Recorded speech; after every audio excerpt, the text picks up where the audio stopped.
It was amazing. And the best thing about it, I have a bootleg from the show in Chicago, and Bono brought us out on stage to sing 40 with him.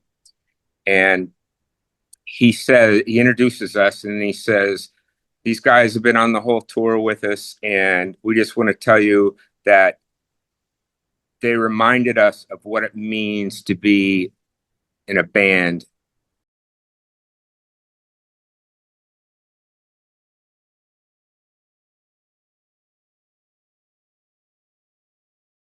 Hey everyone, it's Peter Kerr from Rock Daydream Nation. Today, my guest is Darren Hill. He was the founding member of Red Rockers, one of the most charged American punk and rock bands to emerge from the 1980s. We're talking about the band's newly released live collection, Red Rockers 1979 to 1985. It's in our blood, the first commercially live album from the band released through Liberation Hall. We're also going to look through the early days of Red Rockers, touring with The Clash, and Darren's remarkable career in both music and artist management. And I'm also going to ask for his top five Clash picks in between. Darren, a warm welcome to the show. How's it going? It's going great, Peter. It's really nice to meet you, and thank you. Not a problem. Well, let's talk about the Red Rockers.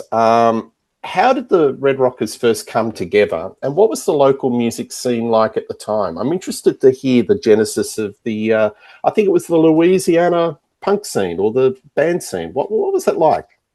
Yeah, that was pretty much just us, but we John, James, and myself, we grew up in a neighborhood in New Orleans, and we lived within a half mile of each other. And we got together in John's parents' garage for the first time when we were in high school, and started making noise. And we started going to we started hearing about this new punk scene that was coming out of England at the time. And we'd go down to the French Quarter, and there was a newsstand there, and we would buy and read. Actually, we wouldn't buy them; we'd stand there and read them in the store. But Enemies and Melody Makers and Sounds and all these magazines that were coming over, albeit like a month later, but they were telling this story, and it was like it was just incendiary. It was a seed that was planted in us that just made us say, "Hey, you know what? This is what we should do." And then we saw the Ramones, and that was the clinching piece. And from there, we just started banging out in the garage. And a punk band from New Orleans had moved to New York to try to get in and make it big, because in New Orleans, I mean, it's a certain type of music, and what we were doing wasn't very well received at all. So we had to Absolutely. look elsewhere. And we saw them go to New York and return, with their tails between their legs, defeated. And so we said, all right, well, we're not going to do that. Let's go to LA, because we felt like the LA punk scene was way more in tune with what we were doing, what we were writing about, what we were singing about. So we packed up everything we belonged naively, and moved out to California. Yeah, And I've heard this quite a bit about New York being a bit of a closed shop in respect of punk and trying to break into that scene, and LA being a lot easier. Not easier, but a bit more open. Is that a Open perception that you is the had? correct Yeah, word. yeah. Absolutely. Yeah. Yeah, they were kind of snobby in New York. They felt like they were first, and so they had the right to like control it. And, Mm, you know, not right. yeah, absolutely. Would have been quite challenging for your band to be in Louisiana, because when you think of Louisiana, you think of the blues, jazz, R&B, um, soul, but you don't necessarily think punk, do you? No, not at all. But in a way, and I'm still having this argument with people in New Orleans, I felt like we fit right in, because New Orleans music has always been, it marches to its own drum, and it's been the purest, most independent music, and welcoming to all genres, all facets of music. And yeah, it was just I'll never forget. We did our first interview for MTV with the VJ. Did you guys get MTV over there? Absolutely. Yes, All we right. did. So Yes. the VJ, this was right when it first started, and the VJ was JJ Jackson, and he did a interview with us and showed some clips and stuff, and he goes, "Oh, never think of a punk band coming out of New Orleans, but there you go." And it was that kind of summed it up, you know? Yeah, absolutely. Well, it's interesting that bands like the Ramones, the Pistols, the Damned, whatnot, inspired so many bands in different locations. Just got to listen to it, and there's the inspiration. Um, so, describe some of those early gigs. The Red Rockers, were they a little bit shambolic? Was there a lot of energy, excitement? Just describe it to it. Oh yeah, a lot of energy. We had a rabid scene that were, we were like a family too, um, in New Orleans, and we discovered that going across the country as well when we toured. Every city would have this pocket of punks that were, they were just ready for it, and we were well received everywhere we went. Yeah.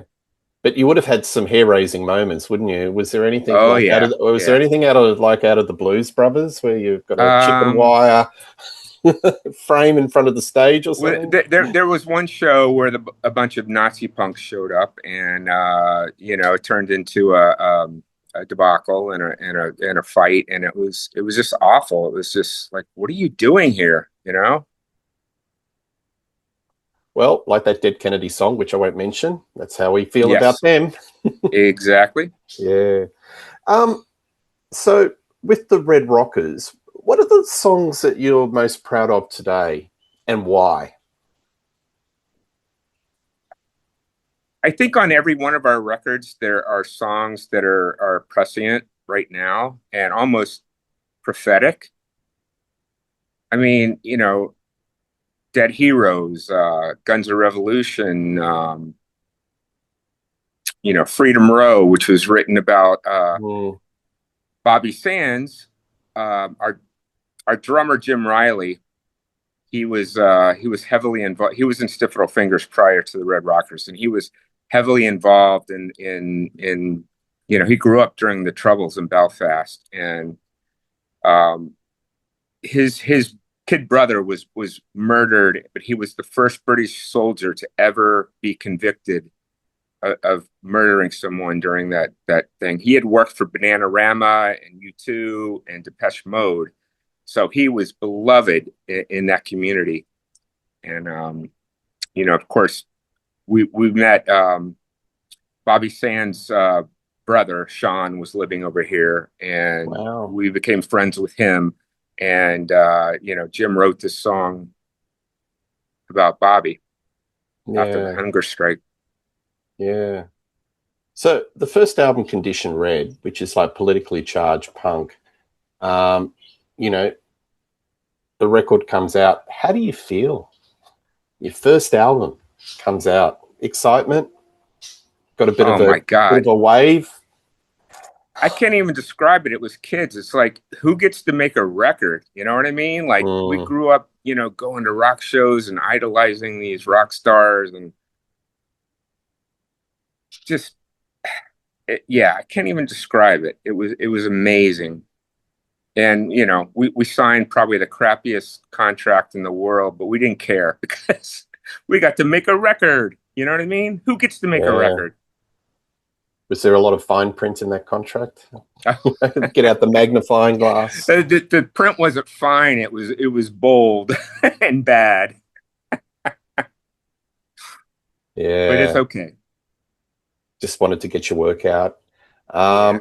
Do you listen to it now? And Yeah, if you we do just listen, reissued it 3 years ago, I guess. Yeah. yeah, I asked that question because So a lot of artists don't like listening to their old work because they go, "Oh, I could have done that differently. I could have done that." Yeah. Do you go down that path, or Well, do we you? we we we got the opportunity to have a little bit of a hand in that. So this is a weird story, but one day we got a call from Johnny Cuomo from Huey Lewis and the News, and Mm, he was at Sandy Pearlman's estate sale, and he found our missing master tapes that had been gone for 40 years. No one knew where they were, and they were in his mm, garage. Now, Sandy Pearlman, you know, from producing the Clashes, Give 'Em Enough Rope, mm, and mm. Blue Oyster Cult, of course, and countless others. But he sent us the tapes, and we got to open them up and sort of take that 80s sound off of it and make it sound like we wanted it to sound. And it was a wonderful experience. Plus, there were songs on there that we hadn't finished because we ran out of time, so we were able to like fix those and put those out on it too. So it was That's the good great. parts of AI, isn't it? The AI that can be used for betterment, and get rid of the hiss and the pops and the crackles, and that's where Yeah, modern we tried to technology like can be good. exactly used properly. Yes, Absolutely.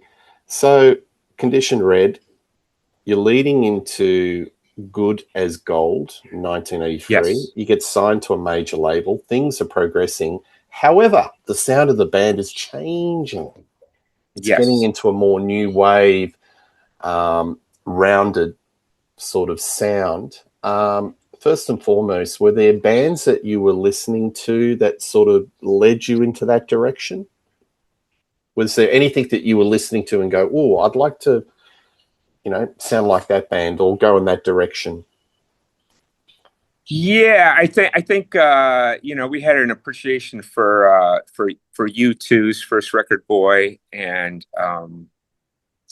you know, Echo and the Bunnymen, and some of the other bands. And you have to understand, like, you know, between Condition Red and Good as Gold, I mean, that was an eternity to us. It was probably a year, but it seemed like an eternity. And we never wanted to repeat ourselves. We just wanted to grow and evolve. We didn't even know how to play our instruments when we first started. So, you Mm, know, we felt like we could do whatever we wanted and grow however we wanted. And what's the point of just like doing the same thing over and over again, even though it was, you know, sort of yeah, popular with the cool kids, you know? yeah. But the songwriting is definitely much more sophisticated. Oh, You yeah. definitely, in those 2 years, it sounds like your band has just grown in leaps and bounds. So, would that be evident by just being out on the road and learning your craft and getting better and better every gig? I think so. And also just learning more about the world as we were out there. Yep, yep. What And we was it didn't like? want to, you know, we'd rather we wanted to reach more people with our message. The lyrics were still the same. It was just the sound was a little more, you know, I guess pleasant Yeah, to the average ear.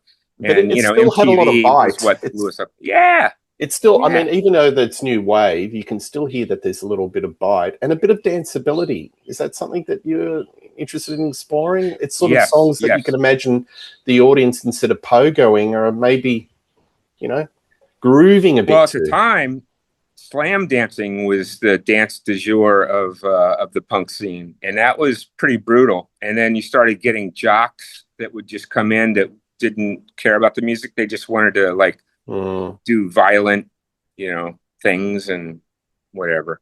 So yeah. yeah, I mean, I mean, honestly, you know, we would have much rather played to young girls than you know, skinheads.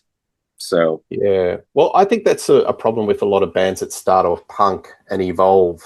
Like the Damned, for example, have gone through so many yes. different sonic changes, and you get a lot of the diehard old fans that just won't let go and acknowledge that maybe the band is evolving into a different sort of scene. Is that something that you found with a lot of your older fans, that they may have rebelled a little bit against Good as Gold?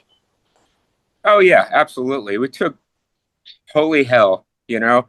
And even in New Orleans, where I thought they would be proud of us as being the first like even rock band, to be Mm. signed to a major label and put out a record and have a hit. But it was like everybody just wants to keep you down with them. They don't want to grow. We weren't interested in that. Yeah, in Australia we call that the tall poppy syndrome. Ah, Cut down. You put them up and they cut you down. It's a common yep. phenomenon. Now Yeah. China. Now that should have been a big hit. It It was was a, it on. was a huge hit over here. Yeah. Yeah, but I mean even bigger. Yes. You know what I'm saying? Top 10 Yes. sort of thing. Oddly enough, we are seeing a huge resurgence right now, and I'm trying to figure out what it stems from. But like, there's Sirius XM radio that plays this constantly, and then all these other outlets. They even used it on an episode of South Park. It's just been. Yeah. Well, that's good for you because it clicks over, you know. Yeah. Those checks would be coming in, and that's great. But I guess what I'm saying, it should have been a huge international hit. Have you got any factors as why it just didn't quite break the ceiling? That ceiling? I don't know. I mean, I don't even know if it was released anywhere else. I mean, I have I think it was released in Japan, maybe the UK, but Mm, certainly don't think it was released in Australia or any of the other European countries, which is no. strange. Yeah, very, very unusual. But you guys had a bit of a record company push in America, and you had some blue chip support gigs. Seriously. Let's talk Yes. about you too. Wow. Okay. Yeah. The Um, Unforgettable Fire tour. how good is that? It was amazing. And the best thing about it, I have a bootleg from the show in Chicago, and Bono brought us out on stage to sing 40 with him. And he introduces us and he says, these guys have been on the whole tour with us, and we just want to tell you that they reminded us of what it means to be in a band. And I thought that was the best thing ever anybody could have ever said. So we were really close to them. Oh, wow. Yeah. Um, were you, rumor or not, were you supporting them when they did Under a Blood Red Sky, that live album at Red Rock? No, it was right after that. It was Unforgettable Wow. Fire. Yeah, because I've been doing my research, and there was I've seen some conjecture on social Yeah. media that you actually supported them, and I thought, oh wow, that's but you didn't, I not at wish. Red I Rocks. wish. Yeah, Yeah. Yeah. I wish. I wish. We did get to play there years later with a few other bands, but yeah, yeah, absolutely. How'd you find the crowds, the U2 crowds? Were oh, they they easy were to they were warm up? great. Yeah, Typically when you're the warm-up act for those stadium shows, it's like, everybody's out at the beer stand or whatever, and they're not in the seats watching you, whatever. But this was yeah, different. They really, really got into us. I think it was because, you know, well, you too had a lot to do with setting us up for that and promoting us. But we similar messages, I think, in our music and just our whole vibe. mm, So it worked, and we were on MTV at that time, and people knew the songs, so it yeah, helped. But I was absolutely. going to segue into one of yours, Men at Work. Right. Yes, they were big for a period of time. 83, would that have been? Yes, yes, it was '83, and what was the second album called? Cargo. Yes, Cargo. Yeah, Which there's yeah. some brilliant songs on that record. Oh my God, such a good People record. people forget about them. They were kind of mega huge. Like that album had Overkill. Yes, Um, Overkill. That's the song I was trying to remember. I just say it, and I get a shiver up my spine. I just think Colin Yeah, Hay I is just got one. it's just how can somebody write a perfect pop song like that? It's just brilliant. I don't know. Yes, I love it. agreed. I just did a show recently on one of my friends' channels, and we were just talking about Men at Work, those first two albums, and people forget how good they were. But back to you, Red Rockers, The Clash. Wow. Yeah. How did you get that gig? Tell us. we got that gig because our drummer had just left the band. We fired him actually, but um, so I called up our record company, San Francisco, a fellow named Howie Klein, was the president, and he was friends with everybody, Joe Strummer and Bono and everybody else. He ran into Bono and he said he he told Bono that we were looking for a drummer. So Bono ran into Jim Riley. He had just moved from Stiff Little Fingers in Ireland to America, and he was looking to join a new band. So Bono said, "Hey, give Howie Klein a call, and blah blah blah. These guys might be a perfect fit for you." Mm, So lo and behold, we get the call from Jim, and it's like the next day he's on the plane to New Orleans, and suddenly I have a band. I'm playing in a band with the drummer from Stiff Little Fingers, and it was, can this get any better? Anyhow, so about 2 weeks after that, Jim, the Clash were playing in New Orleans, and Jim took us to the show, introduced him to all those guys because he knew him from Stiff Little Fingers, and they asked us to go on tour. And literally the next day, we had never traveled outside of New Orleans. Next day, we're packing up our van, and we had no idea what we were doing, but we went out there and we played all these shows with them, and it was like I could have died then, and that would have been died, it. died and gone to heaven. Seriously. Yes. Uh, what were they like live? Explain to the audience, the next generation, because a mate of mine, they played, I think, 3 or 4 sold out nights at in Sydney, and he saw every night, and he said, "Greatest live band I've ever seen, bar none." He went to every night, and this is like in 1980. Tell the folks at home, what was it like, night after night touring the Clash? What were they like live?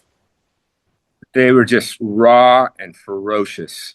And Mm, I had seen the Rolling Stones when I was a kid, and I likened it to that because it was real.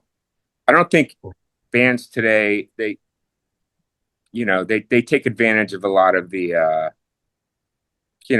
sound systems and the backing stuff and all that, yes. but this was just pure in your face, unadulterated rock and roll, just bleeding off the stage. Mm, And yeah, that's what I want to do. yeah. How were the crowds to you? Again, favourable? Easy to warm up? That was a little tougher. Nobody knew Uh-huh. us, and Yeah. they were all there to see the Clash. So we were just like, all right, we're just going to get in and out as quickly as we can, and then we'll watch the Yeah. show. You know. But, if you can convert 1 or 2 fans along the way, Oh yeah, every gig, absolutely. you know, Yeah, we started bit, getting gigs everywhere we bit had by played bit, with them. Yeah, bit by bit. Absolutely. Do you have a favorite backstage story with the Clash? just the first time we went in to meet them and Mm, walk in, and they're all in their underwear, right. bikini Hello. underwear. Hi. Yeah, Hello. yeah. Just like, yeah, it's like, hey, you guys were great. How you doing? A little unsettling. It's the English way, I guess. Yeah. You want a Yeah. beer? Yeah. Why not? Did you have much to do with them during the tour, or was it did it become more segregated as the tour went on? They did their biz, you did your biz, Well, or they were on a bus and stuff, so they kind of like would be on their own. We were in a crappy van just trying to like make it to the next town. So by the time we yeah, got there, yeah, we didn't have a lot of time to hang out. yeah. So when you're warming up for them, and that audience is so tough, did you have to restructure your song set to just we're going to show you? Because I've had lots of interviews with bands that have been in that support um, sort of slot, and they go, "We'll show you," and they kind of rejig their song set to even be Yeah. more energized. Is that something that you kind of did? Like, I wish we could have done that. We were really young and just starting out, and I yeah, think we only had may not even had enough songs to fill the set without playing covers at that point. So I think we played one of our songs twice, as a matter of fact. So we just did them like we would be playing in a club in New Orleans, and we didn't have the opportunity to like pump them up and say, "Hey, Clash, we're going to show you." Absolutely. Well, why don't we, while we're talking about the Clash, why don't you pick five Clash songs that are essential? Uh, I look, originally when we were chatting, we were going the five greatest Clash songs or the five best, but maybe let's just make five songs that you should hear. The Clash. Well, so at the time I got your inquiry about Hmm, five songs, I had just come back from New Orleans where I was asked to curate a performance of for International Clash Day. It's a thing they do in New Orleans every year.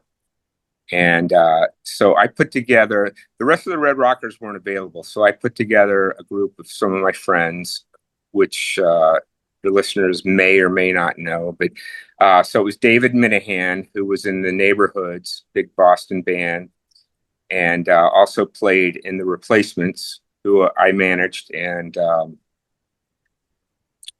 the reunion of the Replacements, he was the guitar player. Then there was Ted Leo from Ted Leo and the Pharmacist, which I don't know if he's gone down there or not, but he's really big over here, and he's also in the Gang of Four currently. And then John Worster, who is in currently in the Mountain Goats. He plays with Bob Mould. He was in Superchunk. He was in like on and on and on and on, and he's also a comedian. So this was like to me, and we were all like just huge Clash fans, like the biggest Clash fans. So when we were to get together, that's all we would talk about as the Clash. So they gladly came down to New Orleans and we had the best time or whatever. So the five songs that we performed at the show are the five songs that I chose. And I know that Armageddon Time is one of them. And now keep in mind, all these songs we felt like were really current and prescient and just relevant to everything that's going on in the world right now.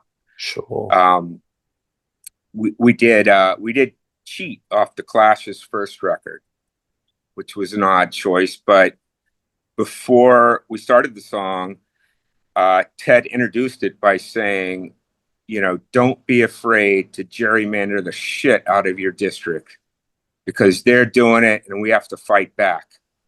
The song's called Cheat, and it was true. It was like, I don't know if you heard about this, but, the Republicans were gerrymandering the districts in Louisiana would to exclude black voters.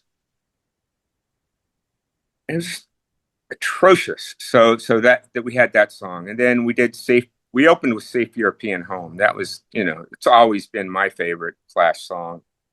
And again, relevant. We did we did In Time, we did Know Your Rights. This was right after what was going on in Minneapolis. So there you go. I think that's great, great songs. Album, putting you on the spot. What's the one that you go to in the cabinet and bring out more than any of the other Clash albums? Of the Clash, um, give them enough rope. And that's Mm, that's why we Sandy Pearlman, who produced it, was somewhat involved in Condition Red and how yeah, he ended up with the master tapes. And I just love the sound of that record. So the first Clash record was great, but the sound could have been better. This one nailed it, and those songs are just ripping. But I am fond of London Calling too, so that's a toss up. yeah. I think a lot of people pick that as their masterpiece, but I'm quite kind of partial to the first one. I think it's just Yeah, got yeah. such Well, how raw could you not raw be? Changed energy. my life. Yeah, Yeah. we opened on the current Red Rockers the DVD and the record. We opened with Mm, USA. Yeah. Um, I'm so bored with USA. it's a great song.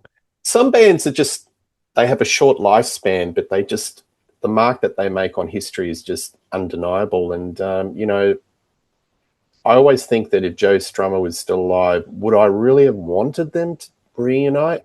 Maybe not. What's your No, views on that? I think you're right. I think you want to keep that in your memory and protect it. Preserved. Yes, preserved. Exact perfect word. Yeah. I mean, I don't want to see the Beatles reform. No. I didn't want to see Led Zeppelin get back together. There are some bands that the legacy is preserved because they were in that moment of time, and it's just neat. And Exactly. And how can you replace John Bonham? You know what I mean? Like every one of those members, contributed something that made it so special. Can't be done. do you You know, when the think that Who, when Keith Moon died and you know, they lost a bit of their DNA, didn't they? they did. Kenny They were Jones, as good. much as They I were good. love They put him out with some good with the stuff. faces and everything, he was not Yeah, the right drummer for that music. yeah. They put some good stuff out, but not Yeah, he as did. Yeah, good. but Not as not good. the There's same just as yeah. not the same. But do you think the Clash would have got back together if Strummer was I alive? wonder.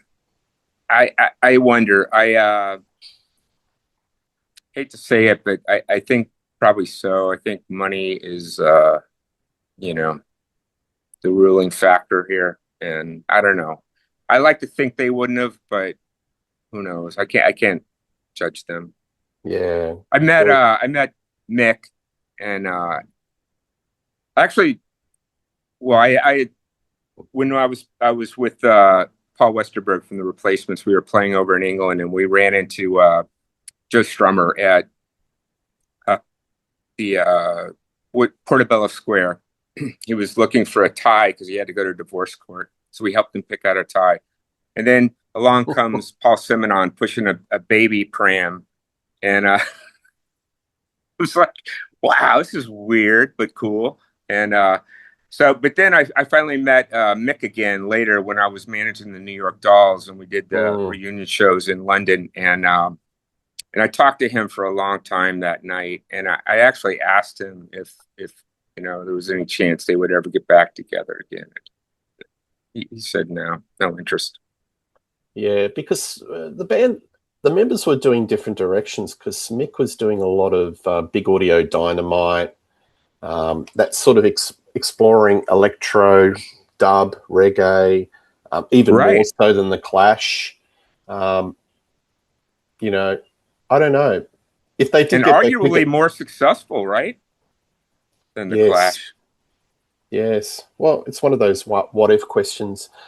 Back to the Yeah. Red Rockers. Uh, Schizophrenic Circus 1984 didn't do as well. Do you want to have a chat about that? Tell us about Yeah, that's sort of a sore spot with me.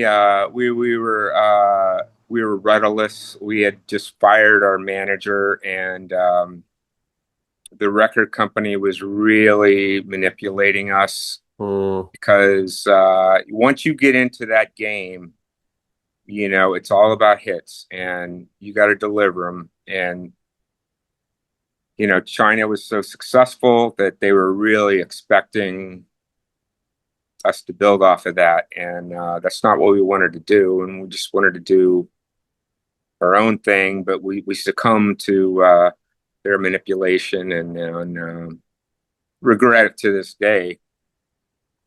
But was the not to be said, there's some great songs on that record that I'm really, really proud of. But sure yeah, was the band relations getting a little bit fractious because yes, the they album were. did was kind of a step back in the success stakes. Yes, yes, absolutely. Anytime you're under that pressure, you start thinking internally, and it leads to problems and fights and arguments and Mm, direction. And yeah, it was a really tough time. We had James, our original guitar player, had left the band. We had a new guitar player, and it was just you can just tell when it's like, I don't know, this guy's not a Red Rocker, you know. It's like, and you try to fake it or whatever or make it work, but it just it doesn't. The original chemistry, the original thing that made us special was missing at that point. Yeah. Well, with this new live document coming out, which is sensational, is there any likelihood that you could get the original lineup bands reunited for a special one Oh gig yeah, or something? well that's for this live thing. This was our first reunion in 40 years. Mm. So that it was the whole band. Jim But Riley. as an ongoing thing. Oh. Well, we're trying, if anybody wants to give us a gig, we'll take it. What did it feel like to get back together?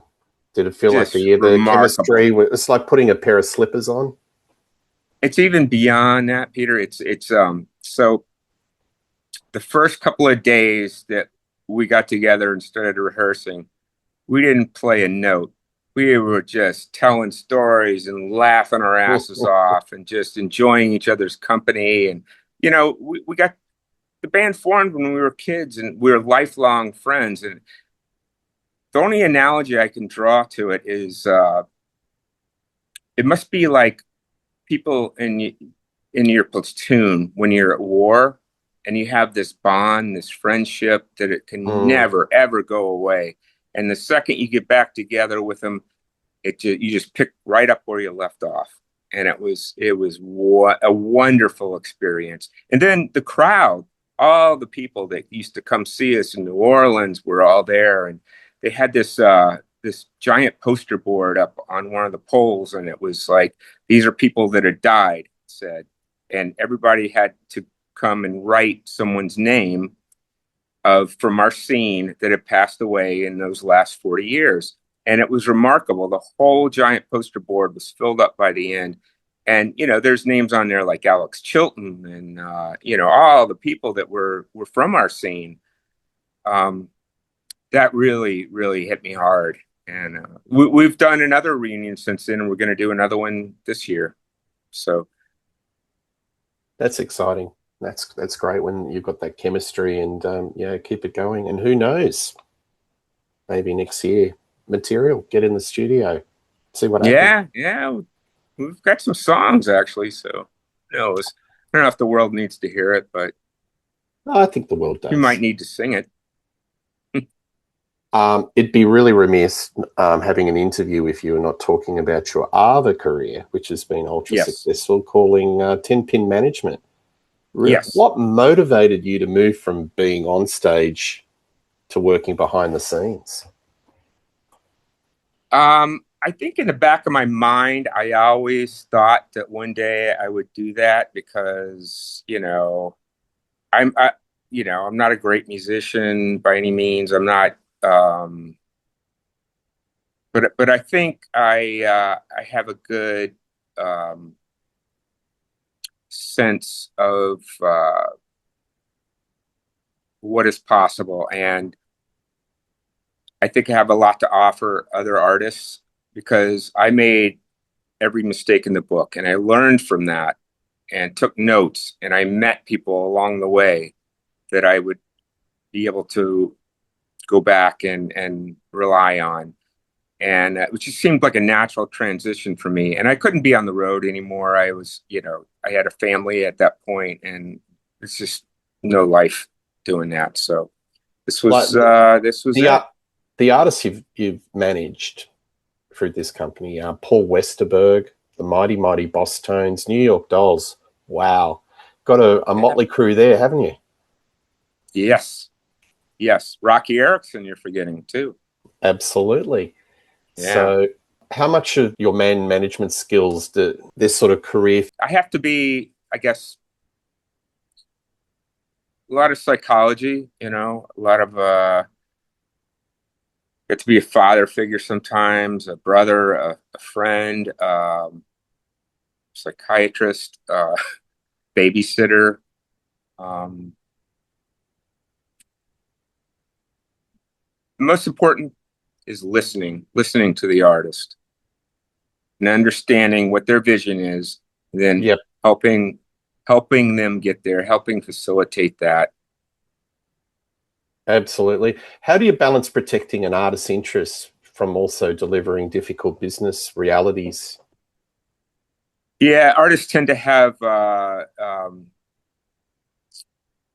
unrealistic expectations, and sometimes you have to convince them otherwise and tamper that down some, and that can go either way. Um, Yeah.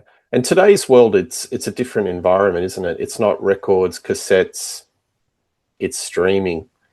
Has it yeah, made it easier or harder for developing artists in your harder. experience? People say, why don't you take on any new artists? It's like, I wouldn't even know how to begin to break an artist these days. It's like Mm, with the short attention spans, and the it's been dumbed down so much that anybody can make a record, on their phone if they want to. And it's just not right. It's like we had to earn our way to make a record. It was so hard, not easy at all. And now it's just too easy. But as a result, it goes out in a vacuum. There's a million of them out there. So how do you break through that? And even as you said, the media, it's radio is pretty much non-existent as it used to be. And so who are the tastemakers? Who are the people like guiding this music and turning people on to it? I don't know. I don't know. I'm lost. Too old, I guess. mm. Do you think rock is turning into jazz and it's becoming a very specialty genre? It's losing the mainstream traction. Oh, I think it lost it a long time ago. Absolutely. Somehow country survived it, but not rock. Pop, certainly. Flavor of the day. Absolutely. What ways do you think that it can be turned around, or do you think it's irrecoverable? Yeah, I don't know if it can be. It's like at this point, um, I don't know. I keep hoping that there's going to be a band that comes along that's going to be our savior, and it's gonna turn it all around back to the way it used to be. But I'm beginning to doubt if that's going to happen. Yeah. You've managed, as I said, some really motley crew of artists. Are there any artists that you would love to have managed that didn't Ooh, obtain, or somebody on your wish list? um, well, I managed the Black Keys for about 2 days before their agent stepped in and bumped me out. That's one. Wilco. I think they are. They could have been the savior. They are in a way. I have nothing but respect for those guys. Yeah, Yeah, absolutely. that's about it. What does the next 12 months hold for you? The next what? 12 months. Oh, the 12 months. Oh, well, currently I am doing shows with my reunion shows with my second band, the Rain Dogs, who are on Atco Records. And we're getting together for the first time. We just re-released our first record um, after 35 years. And so we're doing some pretty cool shows. Tomorrow we are playing a thing called the Swamp Stomp with the Mekons and Kelly Hogan, who sings with Nico Case, and who else is it? A bunch of great the Sadies, another great band. So doing shows through the summer with those guys, and then in the fall there's going to be the third New Orleans punk rock family reunion with Red Rockers and some of the other bands from back in the day. And I don't know. I have other stuff going on. As I told you earlier, I have this place called the Emporium of Popular Culture that is sort of a museum slash antique store slash performance space slash art gallery. And you can see that behind you. It's Yeah, fantastic. You've got yeah. Wow, some you should see the wonderful rest of. things, pieces. Well, Darren, it's been an absolute pleasure meeting you, and I'd love to talk to you again because I'm sure you're a treasure trove of stories and information. But it's just lovely to talk to you, and I'll put it up the link below on this clip. Red Rockers, 1979 to 1985. It's in our blood. Great name. It is in your blood, and Yeah, that's taken from the song Teenage Underground, one of our first absolutely. songs. And you're happy how the live album comes out because it actually Yes, it yes. really captures the energy of a show, isn't it? I'm glad you said that, and thank you for saying that because I'm not a fan of live records in general, and somehow this one it came across on the tape. So very, It very, does. very pleased with it. Yeah, So warts and all, you know. Liberation Hall, I'll send the link to everyone, and do yourself a favor, check it out. So Yeah, and I Darren, would love to talk to you again because absolutely. yeah, Darren Hill, pleasure being on Rock Daydream Nation, guys. Please like and subscribe to this channel. Tell us, put your comments. We love reading your comments. And Darren, once again, thank you for being on the show. All the best. yes. Thank you, Peter.